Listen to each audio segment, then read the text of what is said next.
Olá, muito obrigado por permitir que eu entre em sua casa neste momento. Meu nome é Ney Herman e está começando mais uma edição do programa Opinião, o seu programa de debates e entrevistas aqui na TV Vila Velha, a TV que a nossa gente vê. O tema de hoje, as finanças de Ponta Grossa. Comigo no estúdio da TV Vila Velha está o secretário municipal de Finanças, Odailton de Souza. Secretário, muito bem-vindo. Olá, Ney, obrigado, boa noite aos telespectadores da TV Vila Velha, obrigado pelo convite. Agradeço sua presença novamente, eu sei que sua agenda é muito ocupada. Nós voltamos em instantes com o programa Opinião. Fique conosco.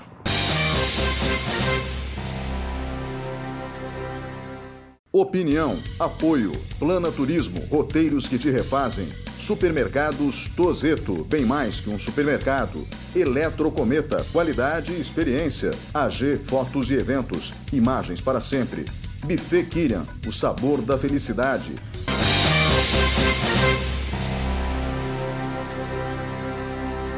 Olá, estamos de volta com o segundo bloco do programa Opinião. O tema de hoje é as finanças do município de Ponta Grossa. Comigo no estúdio, o secretário municipal de Finanças, Odailton de Souza. Secretário, eu gostaria que a gente começasse pelos eventos mais recentes. O senhor esteve na Câmara algumas semanas atrás fazendo o relatório do balanço quadrimestral, do último quadrimestre de 2015, e acabou fazendo o balanço do ano de 2015. Nesse balanço, ficou visível que a Prefeitura arrecadou menos do que esperava e, ao mesmo tempo, que nós ultrapassamos o limite prudencial no que se refere à folha de pagamento. E essa situação acabou gerando críticas por parte dos vereadores de oposição. Eu gostaria que o senhor começasse fazendo um balanço do ano de 2015, como ele foi, para depois entrarmos no assunto do limite prudencial. O ano de 2015 foi ruim? Nós não podemos dizer que o ano de 2015 foi ruim para Ponta Grossa. E como você mesmo falou, ele foi um ano onde nós não conseguimos cumprir 100% do nosso objetivo do orçamento. Nós ficamos com a arrecadação 1,5% abaixo do que estava previsto no orçamento. Mas nós temos que contextualizar não só o ano de 2015. A gente precisa buscar aí os últimos 3, 4 anos, a evolução que a cidade vinha tendo, a queda que o país teve, essa crise econômica e política, acho que hoje é mais política do que até econômica, afetou, obviamente, o município de Ponta Grossa. Seria, da nossa parte, irresponsável dizer que nós estamos imunes à crise, mas Ponta Grossa veio, já há 3 anos, trabalhando de uma forma bastante efetiva nos seus controles de gastos e também buscando a evasão de receitas.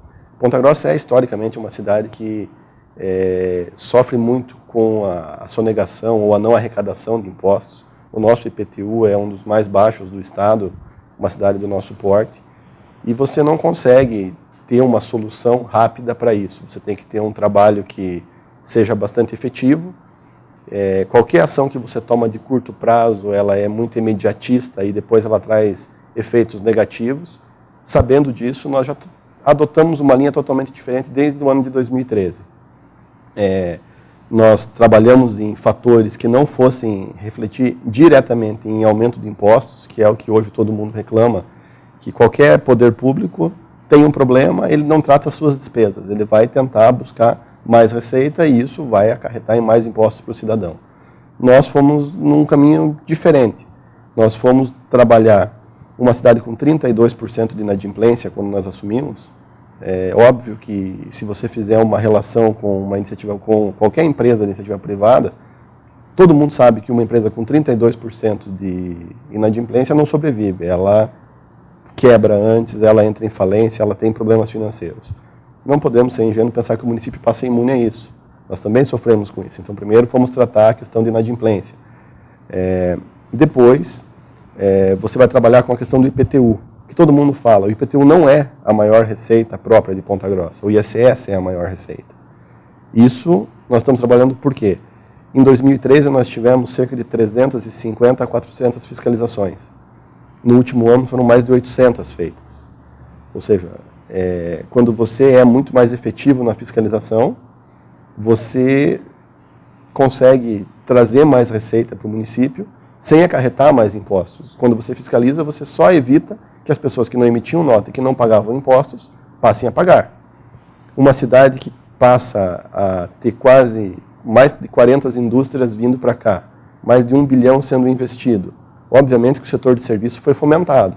E se eu não fiscalizar essas empresas que prestam serviço temporariamente, eu vou estar deixando essa receita embora. Secretário, eu não quero interrompê-lo, mas eu quero apenas aproveitar uma brecha nisso que o senhor acaba de falar, Sim. sobre não aumentar tributos. O senhor fala de um conceito que se assemelha ao de justiça fiscal. Até Exatamente. o senhor usou essa expressão numa entrevista que fizemos tempos atrás. Exatamente. Pela ETV Campos Gerais. E dentro desse conceito, o senhor contratou a prefeitura, nesse caso, Sim, sob seu comando, uma empresa para fazer o georreferenciamento de Ponta Grossa. E com as fotografias aéreas não dá para contestar, ou seja, o que o morador da cidade aumentou na sua área útil, vira imposto. Obviamente. Se reduziu, reduz o imposto. É que às vezes acontece Sim, acontece. uma redução. É muito mais raro, né? Mas acontece. Acontece. Então, dentro desse processo de justiça fiscal, vamos falar primeiro do IPTU, o que aconteceu foi, com o processo de georreferenciamento, uma atualização dos cadastros do município, foi isso? O que aconteceu foi, nós temos o número, a gente já tem o número fechado desse trabalho, já foi concluído. Ponta Grossa tem 139 mil cadastros de IPTU. Isso seriam 139 mil imóveis. Desses 139 mil, cerca de 65 mil tinha divergência entre o que constava na prefeitura e o que foi constatado com imagens aéreas. Ou seja, 50%, quase 50% da cidade estava desatualizada. Não houve aumento, não teve atualização de planta genérica de valores, nós não aumentamos o valor dos imóveis, não teve alteração de alíquota. O que teve foi a constatação daquilo que realmente a pessoa, o contribuinte tem na sua residência, está sendo pago aquilo que realmente existe. Então, esse termo de justiça fiscal a gente usou porque nós não consideramos justo que as pessoas que fizeram todo o procedimento, pediram o alvará, fizeram a construção dentro do prazo, regularizaram a sua situação perante o INSS, fizeram registro na matrícula de imóveis, informaram ao município e estão pagando o imposto que realmente deve, não é justo que metade da cidade pague e metade da cidade não é, talvez até, muitas vezes não é nem má fé do contribuinte, é desconhecimento da legislação. E a gente sabe que o IPTU é disparado o tributo mais, que as pessoas mais se sentem desconfortáveis em pagar, porque quando você paga um imposto de circulação de mercadoria, o ICMS, que é estadual, ele já está no preço do produto e está agregado ao produto. Então o contribuinte muitas vezes nem percebe que tem imposto ali dentro. Quando ele paga imposto do automóvel, o IPVA, é óbvio que o automóvel hoje é muito importante, para muitas empresas ou para pessoas ele é imprescindível para a sua atividade, mas para o contribuinte, pessoa física, tem pessoas que consideram luxo, e aí tem pessoas que não têm, não pagam, quem tem, paga. É uma comodidade para o ser humano. Agora, a residência não, a habitação é uma necessidade básica, ninguém vive sem ter a sua casa, própria ou alugada. E naturalmente, mesmo quem não tem a casa própria e paga aluguel, é praxe de mercado que os proprietários repassem esse custo ao locatário. Então é um imposto que atinge todo mundo, numa necessidade básica.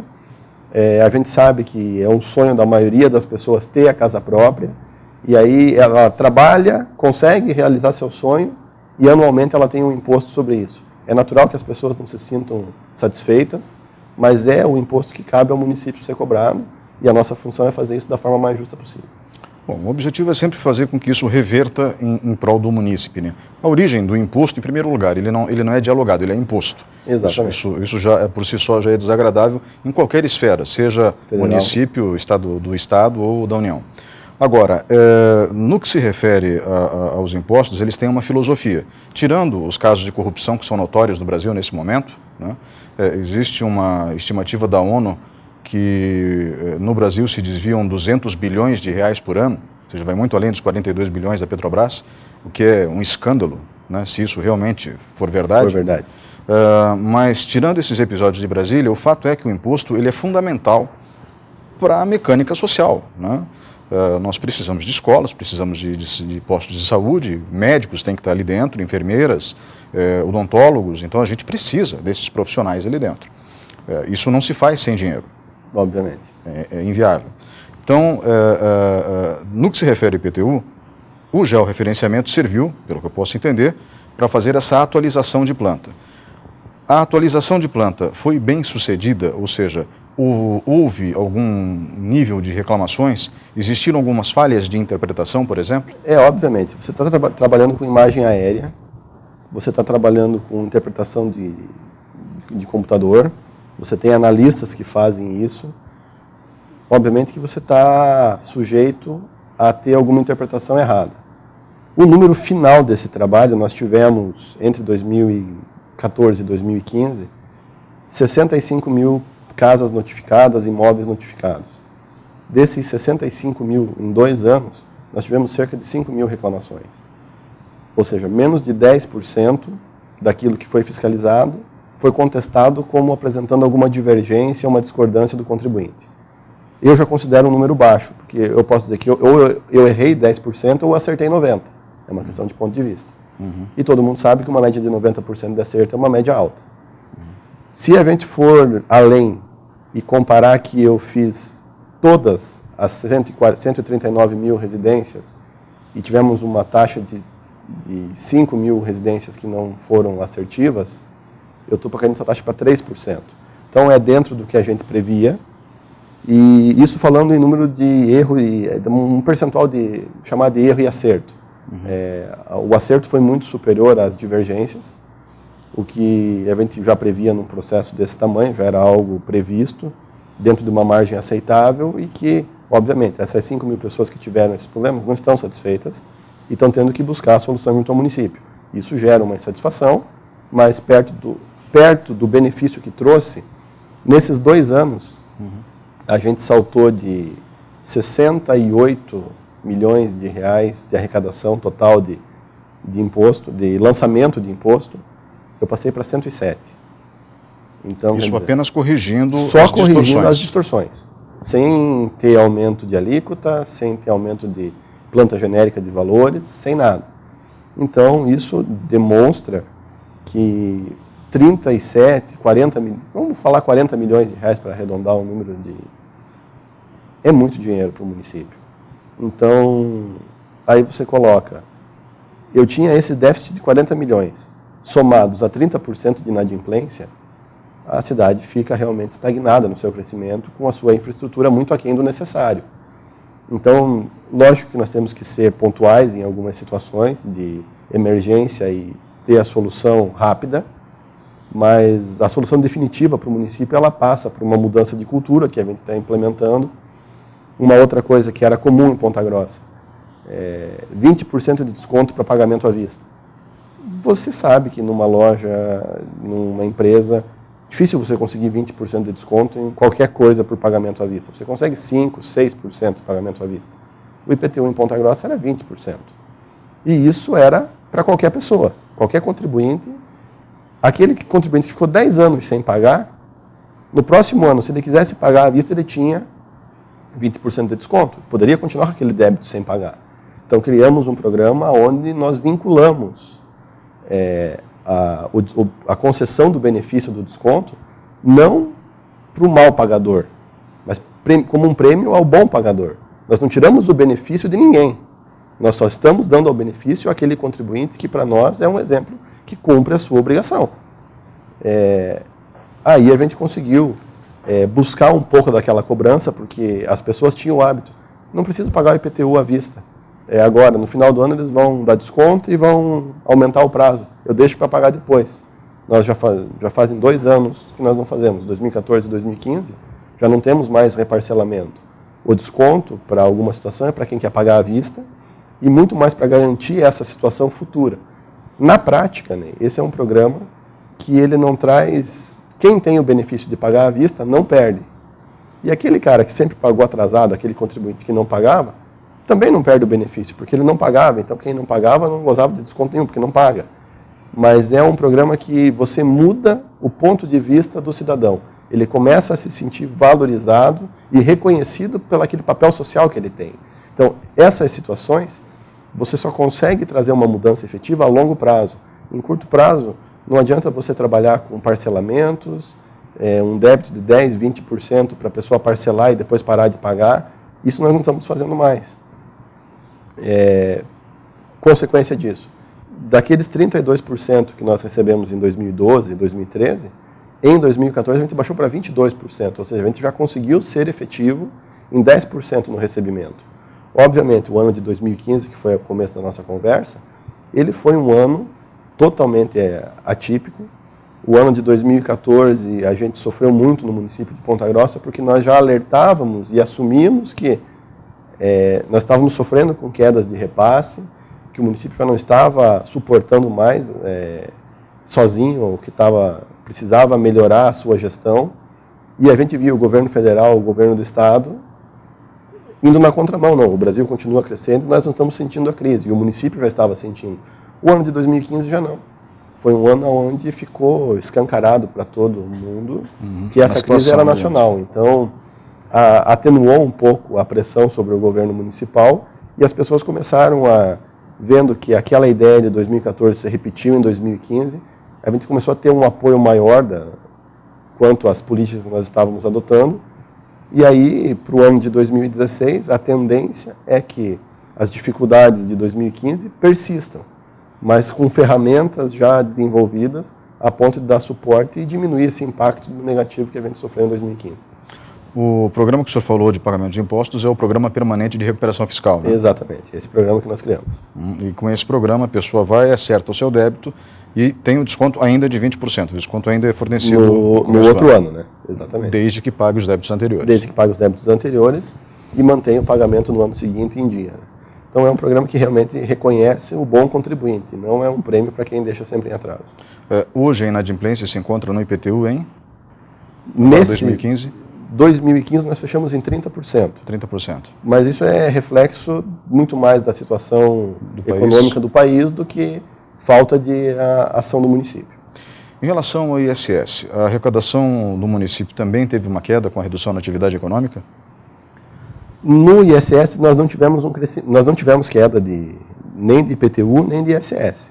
A gente teve um crescimento menor, mesmo com essa retração econômica que teve, o ISS de Ponta Grossa se manteve, porque nós não dependemos exclusivamente do ISS do pequeno contribuinte.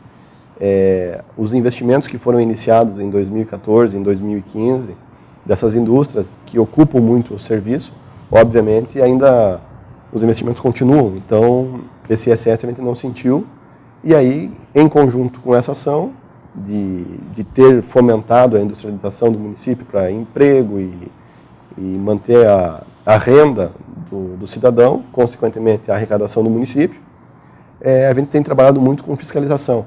Então, obviamente, a gente dobrou o volume de fiscalização sobre as empresas, a gente está conseguindo, inclusive, recuperar valores que haviam sido omitidos no passado e hoje estão sendo recuperados. No Brasil, a gente tem uma carga tributária muito alta. Então, isso, infelizmente, acaba estimulando os empresários a não pagarem seus impostos. Sonegação. Sonegação é crime, não deve ser feita.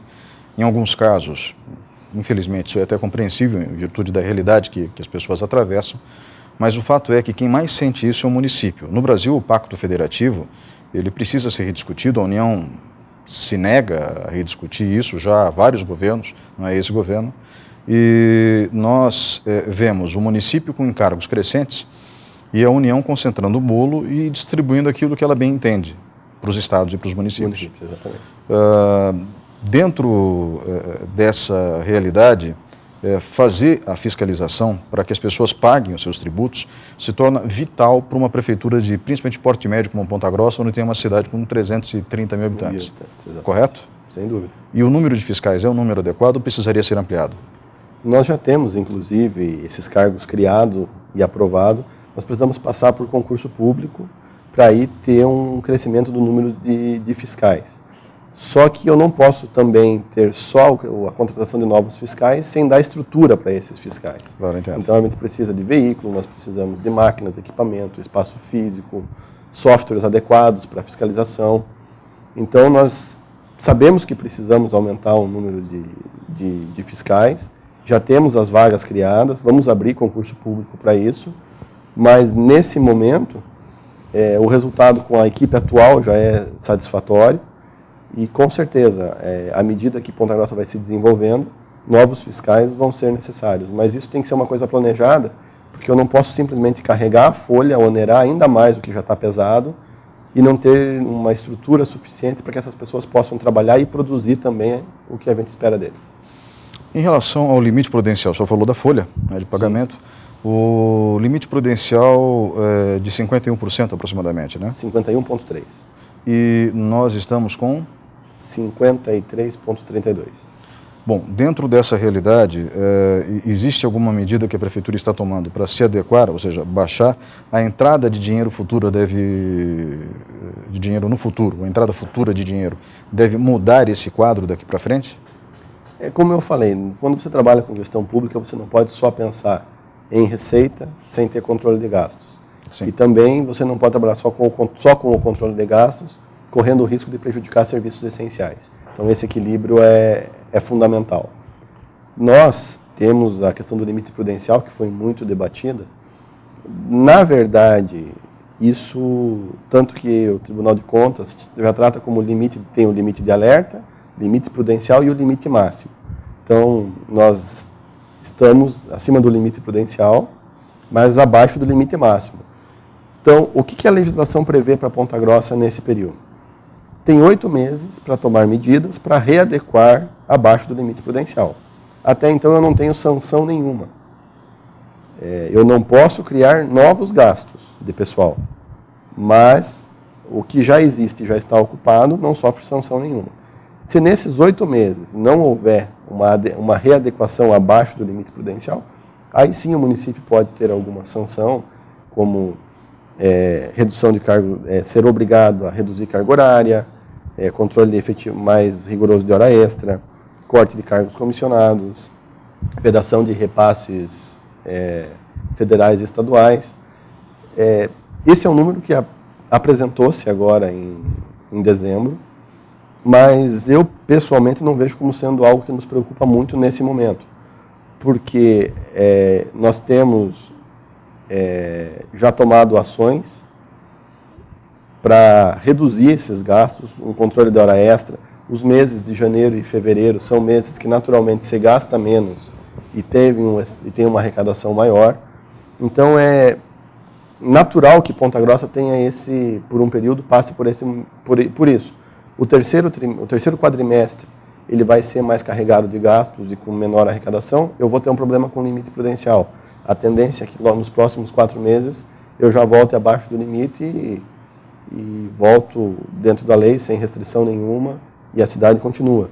O importante é a gente ter certeza de que esse gasto pode estar, ele está dentro da lei, porque o limite máximo é 54, então nós estamos muito próximo, mas não extrapolamos. Tem que deixar claro isso. E a segunda situação esse aumento de gasto está sendo efetivo na prestação de serviço? Nós não podemos somente questionar o número que ele existe, nós temos que também perceber se esse gasto representa uma melhor aplicação do dinheiro. E isso a gente tem certeza que também tem resultado para sustentar essa afirmação.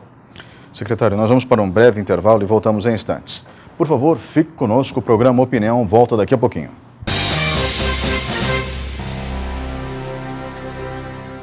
Opinião, apoio, Plana Turismo, roteiros que te refazem, Supermercados Tozeto, bem mais que um supermercado, Eletrocometa, qualidade e experiência, AG Fotos e Eventos, imagens para sempre, Buffet Kirian, o sabor da felicidade.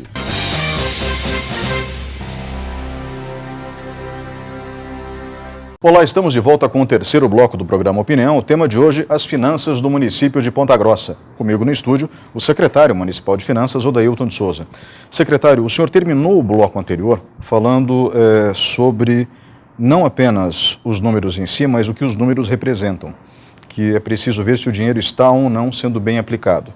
Quando o senhor fez a prestação de contas na Câmara Municipal, embora os vereadores de oposição tenham ficado ouriçados com o limite prudencial, ao mesmo tempo eles elogiaram o processo de transparência por parte da Secretaria de Finanças, da Secretaria de Saúde, nas suas exposições.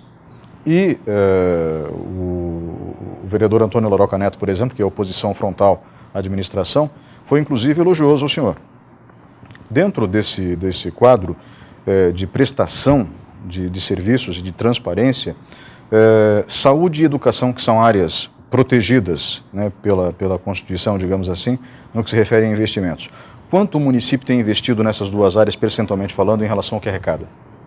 Nós temos, são dois, não são limites, mas são obrigações mínimas de aplicação de recurso pela Constituição que nós temos, a educação e saúde.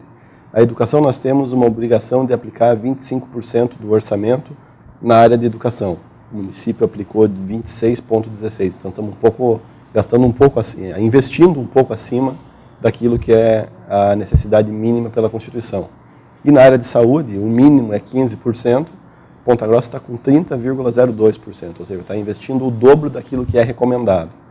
Quando nós falamos isso, quando a gente fala dessa situação se o gasto está sendo efetivo ou não, esses números demonstram justamente as duas áreas em que o município mais investe, a área de educação e a área de saúde, que são duas necessidades básicas e vitais, e sendo a área de educação, na minha opinião, a de maior importância, porque muito se fala, Ponta Grossa falta planejamento. Mas, para mim, na minha opinião, o melhor planejamento é investir na educação. E não é um planejamento futuro. Ele dará frutos no futuro. Mas a ação tem que ser imediata. Então, por isso, nós já temos cumprido isso constantemente. Nós temos várias escolas em construção, CMEs em reforma. São, se não me engano, 13 CMEs que estão em reforma ou foram reformados. Nós tínhamos um número em 2012, de uma escola em tempo integral, hoje nós temos 65. Nós tínhamos 3 mil alunos atendidos em 2 turnos, hoje nós temos 18 mil. Ou seja, isso é efetivo, você não se contesta a esse número porque são 18 mil crianças que passam o dia todo na escola, recebendo educação, tendo 4 a 5 refeições diárias, garantindo uma condição de vida muito melhor para as famílias, ou seja, permitindo que mães que não podiam trabalhar possam trabalhar o dia todo porque sabem que o seu filho está sendo bem tratado numa escola. Você vê as escolas são todas novas, reformadas, recebendo uniforme, material escolar, quer dizer, você realmente está dando condições e dando oportunidade que essas crianças, nesse momento, tenham uma educação adequada e no futuro, obviamente, sejam pessoas mais conscientes e que consigam produzir mais pela sua cidade. E, obviamente, isso vai se replicando e crescendo em progressão geométrica. A área de saúde, também, os 30%, foram 5 novos postos de saúde, que a gente chama de superpostos, porque tem quase 1.000 metros quadrados cada um. 4 já estão entregues, falta só 1. Foram 13 unidades básicas de saúde que foram reformadas, que estavam fechadas e passaram a atender. E quando você fala em reforma de 13 postos de saúde, 4 superpostos, 5 sendo construídos, ele traz uma demanda muito maior a quantidade de remédio que nós precisamos deixar à disposição, o número de profissionais que isso é caro, profissionais é caro. E isso precisa, não adianta você ter uma estrutura que não funciona. Tem que ter a estrutura adequada, as pessoas adequadas para atendimento e todo o suporte para essas unidades. Consequentemente, quando eu tenho mais pessoas atendidas na unidade básica de saúde, eu vou ter uma demanda também maior, eventualmente de média complexidade, pessoas que são encaminhadas para cirurgia, que passam por exames. Então, o número de atendimentos saltou de 140 mil atendimentos para 280 mil atendimentos de um ano para o outro, por conta do aumento da rede. É quase que como se todo cidadão, no mínimo uma vez no ano, tivesse o atendimento da rede pública. Obviamente que existem pessoas que não são atendidas e tem pessoas que são atendidas mais do que uma vez. Mas você ter 280 mil atendimentos, o crescimento de 100%, é reflexo desse número. Claro que se consome mais dinheiro, se investe mais dinheiro para ter um atendimento melhor. Então, essas duas áreas demandam muitos recursos. E aí você vai ver outras áreas que foram investidas. Nós trabalhamos seguindo tudo aquilo que a Lei de Responsabilidade Fiscal nos diz. Quando um orçamento é construído, eu já estou trabalhando com o orçamento de 2017, nesse momento, porque eu preciso começar a construir a Lei de Diretrizes Orçamentárias, que é apresentada em maio. Então, durante o mês de abril e maio, eu preciso de uma pesquisa pública, que é feita na internet, nas escolas, no mercado da família, a gente disponibiliza esse questionário, aonde o cidadão indica quais são as principais áreas que demandam investimento. Nos 3 anos que nós estamos, os 3 anos o resultado foi o mesmo. Primeira área que pede mais investimento é saúde, a segunda área é segurança pública, a terceira área é educação, quarta é pavimentação e infraestrutura, e a quinta seria esporte e lazer. E aí você tem a sexta, que é muito próximo com o esporte e lazer, que é transporte público. Isso a gente consegue deixar muito claro. Isso é a lei de responsabilidade fiscal. Como que você transfere essa lei para a aplicação prática do município? Aí você vê a saúde recebendo 30% de investimento. Nós tivemos a criação da Secretaria de Segurança Pública, que era uma secretaria que não existia, foi criada. Essa secretaria hoje, ela foi feito todo o fardamento novo dos guardas. Foram, se não me engano, de 8 viaturas para 20 viaturas. Nós tínhamos 8 câmeras, nós temos uma central de monitoramento com quase 30. E você tem hoje uma guarda municipal muito mais efetiva do que se tinha no passado. Quando você fala em educação, seria repetitivo falar, mas são os mesmos números. Uma escola em tempo integral para 65, 3 mil alunos atendidos, 18 mil alunos atendidos em tempo integral, todos com alimentação, com merenda escolar, com uniformes. Você pega a quarta, seria a pavimentação. Nós temos ali hoje, são vias que foram... Você tem a Visconde de Mauá, que recebeu a pavimentação completa nova. Você tem a Visconde de Toné, que está sendo recapada totalmente, ou seja, são vias arteriais do município que estavam totalmente deterioradas e hoje ganham uma condição de trafegabilidade totalmente diferente. Você tem para a região da Palmeirinha, lá na Boa Vista, que liga a Boa Vista até o Parque Nossa Senhora das Graças, a Eugênio José Bock. Era uma ligação interbairros que não existia e hoje é uma via de escoamento muito importante para o sistema viário. Tem a Rodrigo Otávio aqui no fundo do antigo Prado ali e vai até o final da Leopoldo Frois. É uma via que não existia, é uma outra ligação muito importante para a região de Uvaranas. Você tem a trincheira da Nova Rússia que liga, hoje é possível vir do Borato até o centro sem precisar mais cruzar a rodovia. Então, você vê a aplicação, fora aquilo que a gente aplica na CPS, que já foram mais de 200 quadras entregues. É um outro problema bastante grave que nós tínhamos no município, onde as pessoas desacreditavam que aquilo seria cumprido, e hoje é uma realidade, também já foi cumprido. Você pega a questão de esportes e lazer, só a revitalização de praças, que é um projeto que tem, você vê hoje o parque ambiental totalmente remodelado, cheio de pessoas, ele se tornou um espaço público muito utilizado. A Estação Saudade, que estava abandonada, era tomada pelas drogas, ou seja, hoje você vê a Estação Saudade todo sábado com uma feira, apresentação de Natal, quer dizer... agora o FEComércio, né, que vai investir também, 8 milhões de reais. Isso, na restauração completa daí, né, que aí é um projeto muito maior, mas nós não podemos mais ficar nos escondendo daquela... A situação financeira é difícil, mas nós temos que ter coragem em enfrentar as situações que talvez o ideal, às vezes, a gente não conseguimos fazer nesse momento por limitações financeiras. Mas também achar que isso é desculpa, não cabe mais isso para o município, nós temos que assumir que Ponta Grossa é uma cidade grande, é uma cidade que está crescendo com desenvolvimento e ela tem que encarar os seus problemas, claro, com a FEComércio, é um projeto muito maior, mas esses 3 anos a Estação Saudade já tem aí uma vida totalmente diferente. Você fala em esporte, nós já temos 5 quadras de futebol society entregue em alguns bairros e temos mais 12 já licitadas. Ou seja, as pessoas vão ter lazer, elas vão ter um espaço público de integração, onde você vai permitir que projetos de esporte são desenvolvidos, então, e numa qualidade, não é um campinho de terra, não é uma coisa, um campo de grama sintética, onde a manutenção é muito pequena, é muito fácil, quer dizer, as pessoas têm acesso a algo que nem todas tinham, porque quadras de futebol de grama sintética tem várias na cidade, mas gratuito, de acesso público, nem todo mundo tem essa condição, e hoje é levado a população no bairro. E aí, finalizando com a questão de transporte público, você vê, hoje são mais de quase 4 mil estudantes com passe livre, ou seja,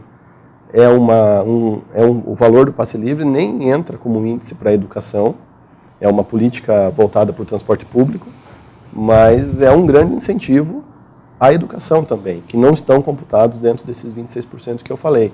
Então, dificuldades existem? Existem. Mas não reconhecer também que nós temos grandes avanços também não seria justo, né? Porque o trabalho é difícil, é uma coisa que não se resolve em 4 anos. Quando a gente fala isso falando da aplicação do recurso.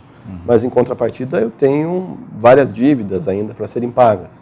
E aí você conseguir esse avanço que eu te falei agora, ainda conseguindo manter o superávit do município, um número que é bastante importante é o que a gente apresentou na última audiência, que é o superávit primário, ou seja, o quanto eu economizo de despesa, o quanto eu consigo diminuir as despesas do município para fazer frente à dívida pública.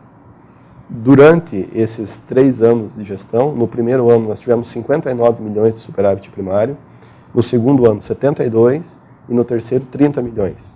Então, se você somar, são 150 milhões de pagamento de dívida pública. Nós temos dificuldade com precatório, nós temos financiamentos que foram deixados, nós temos parcelamento de INSS e FGTS não pago.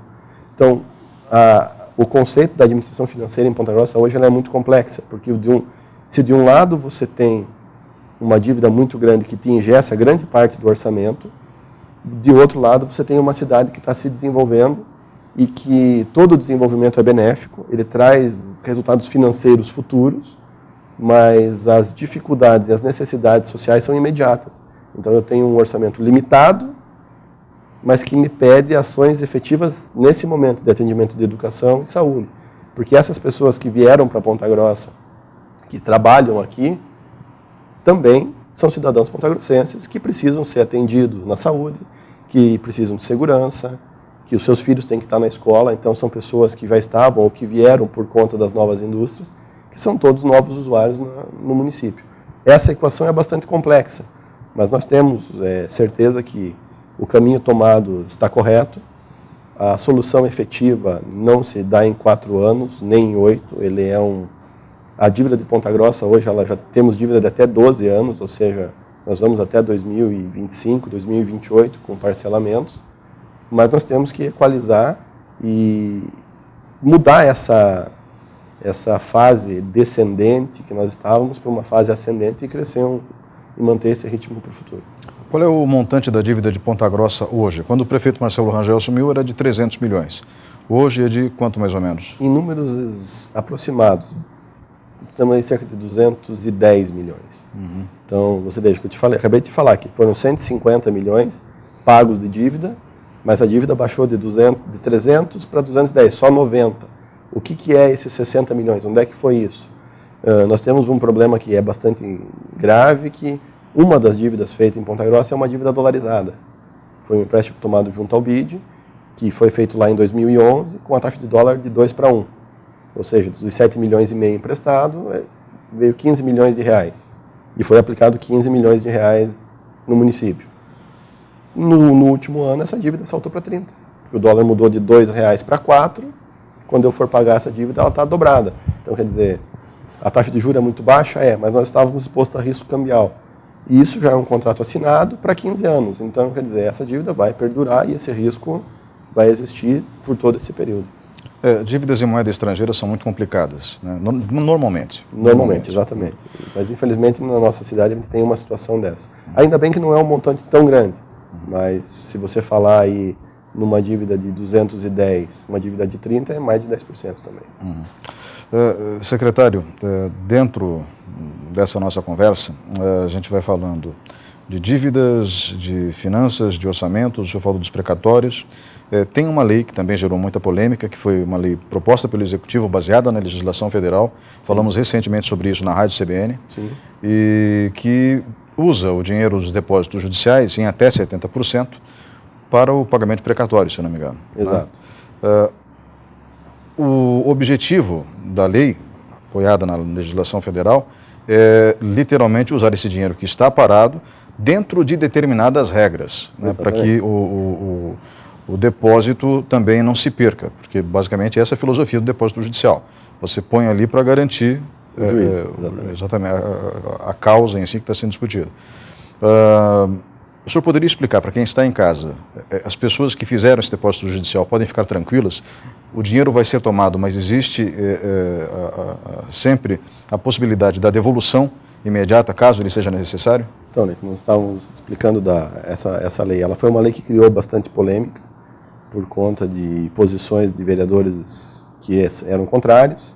A OAB Nacional tem uma posição que foi exposta pela OAB de Ponta Grossa, mas como gestor público a gente tem que não só cuidar das despesas, também temos que nos preocupar com a receita. Se existe uma legislação federal que nos ampare até então, o nosso dever é ir atrás desse recurso.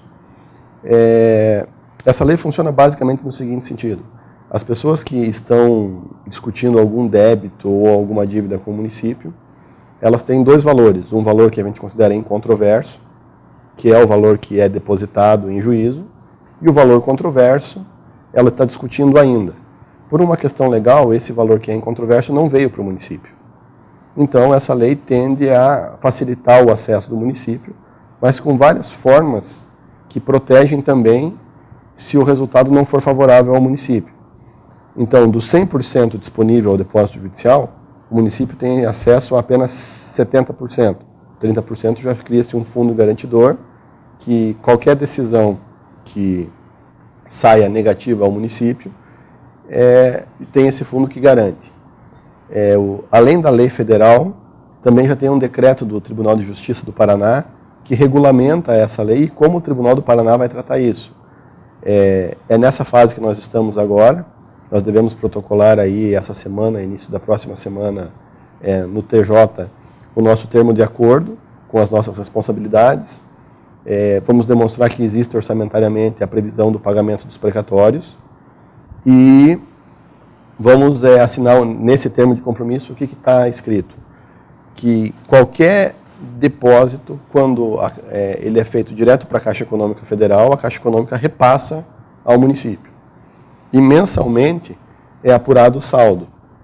Se houver, durante aquele mês, algum movimento que abaixe esse fundo garantidor, o município imediatamente tem que ir lá e recompor com seus recursos livres. Se não acontecer isso, e o município também ainda tem a possibilidade de... O fundo garantidor ficou abaixo, em 48 horas nós temos que recompor esse fundo garantidor, que é o que estabelece a lei. Se não tiver abaixo do fundo garantidor e a ação for julgada, o município tem até 60 dias, como é a OPV, para fazer o pagamento. Se esse pagamento não for feito em 60 dias, é bloqueio imediato na conta do município. Então, nós não vemos como um risco as pessoas que têm dinheiro com depósito judicial de, quando o seu mérito for julgado, elas não tenham acesso caso sejam vencedoras do seu pleito. Assim como a gente vê uma forma bastante eficiente, porque esse dinheiro ele é de propriedade do município, ele está de posse do judiciário por uma questão de uma demanda judicial que ainda está, uma parte está sob julgamento, a outra parte nós entendemos que é incontroverso, mas nós não conseguimos ter acesso. Esse projeto nos permite esse acesso e, além disso, ele bota, além dessas regras para proteger o fundo garantidor, nós temos uma limitação de quais as despesas podem ser pagas pelo município. E o município de Ponta Grossa é bastante frágil quanto aos precatórios. Nós temos uma dívida desses 210 milhões que eu já te citei, 93 milhões são de precatórios, ou seja, pessoas que já tiveram a sua ação na justiça, transitou em julgado, ela já tem direito a isso, mas por uma questão de modulação do TJ, esse pagamento é feito de forma anual e ela leva 10, ou agora foi baixado para 5 anos para receber. Então nós estamos tirando, ou estamos usando aquele recurso financeiro que está de posse do judiciário, garantindo um juízo que você não sabe se o contribuinte tem ou não o direito sobre aquilo, e estamos transferindo ele diretamente para alguém que é líquido e certo, que tem aquele direito. Então o município acaba sendo só fazendo o repasse da posse do judiciário, deixando disponível para alguém que realmente já tem o seu direito, que já transitou em julgado. E nesse momento, além de contribuir com o fluxo financeiro do município, nós entendemos que no ano de 2016 agora nós temos o valor de 9 milhões que deveriam ser pagos de precatórios, que vão ser pagos através de depósitos judiciais.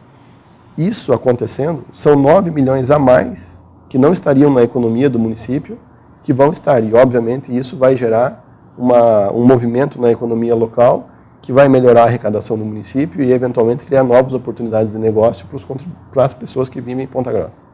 Bom, esses 9 milhões pagam os precatórios vencidos em 31 de dezembro de 2015. De 2015, exatamente. E aqueles que vão vencer em 31 de dezembro desse ano, será que existe dinheiro suficiente nos depósitos judiciais para pagá-los também? Nós não temos essa informação ainda, porque nós dependemos desse convênio celebrado com o Tribunal de Justiça. O Tribunal de Justiça oficia a Caixa Econômica para que ela informe ao Tribunal de Justiça quanto é o valor total disponível e o quanto vai ser disponibilizado ao município. Eu creio que dentro de 10 a 15 dias nós já devemos ter essa informação e até o final do mês de março a gente espera que esse processo já tenha sido finalizado e os pagamentos dos precatórios já tenham sido efetuados também. Secretário, obrigado pela participação nesse bloco novamente. Nós voltamos em instantes com o programa Opinião. Por favor, fique conosco.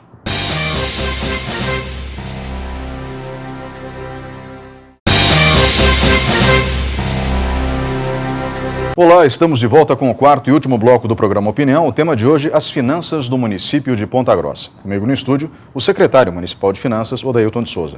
Secretário, o senhor fez um relatório, basicamente, da nossa situação financeira, onde o dinheiro está sendo aplicado, como ele é aplicado, quem determina onde ele deve ser aplicado, ou seja, um processo que foi bem transparente na nossa discussão de hoje. O orçamento para 2016 é de 720 milhões de reais. Nós vivemos um clima de guerra em Brasília desde 2015, que é incompreensível e irresponsável. Isso afetou o repasse do Fundo de Participação de Municípios de Ponta Grossa, ou seja, Ponta Grossa está recebendo menos dinheiro da União e existe alguma estratégia da Prefeitura já prevendo que, caso isso aconteça novamente em 2016, possamos ter uma saída alternativa?